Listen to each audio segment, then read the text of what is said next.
no? Una baraja. ¡Bravo, Basia! Una baraja de póker. Muy bien. ¿Vale? Como siempre.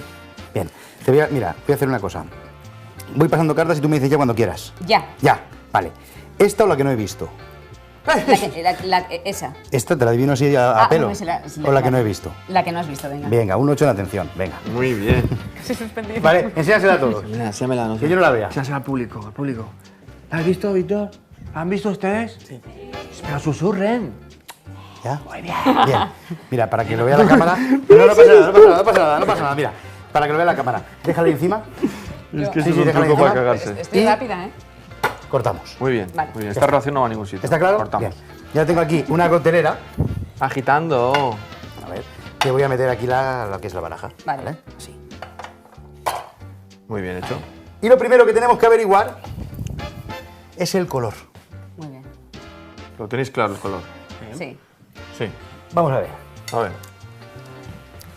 Hombre, Ay. ¿ahí necesitas cóctel o algo? ¿Bailando? Hay que sacarle el jugo para Muy saber bien. el color, ¿vale? Oh, Bien. El color La ese. carta era roja. ¿No? Muy bien, este hombre es La muy bueno. carta era roja. Ya sabiendo que es roja es más fácil. ¿Sabes? Mucho Porque ya. mejor, claro. ¿vale? A ver, ahora necesito unos pulmones buenos, que son los míos, pero no, espera. Bueno, espera, lo que tú quieras. Mira, mira.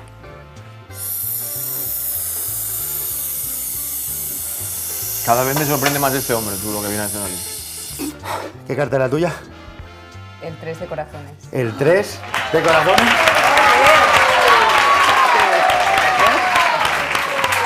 Fantástico. ¿Qué ha parecido? ¿Cómo te has quedado? ¿Cómo te has quedado? Para cagarme. Pero... Bien, ¿no? ¿Te está gustando?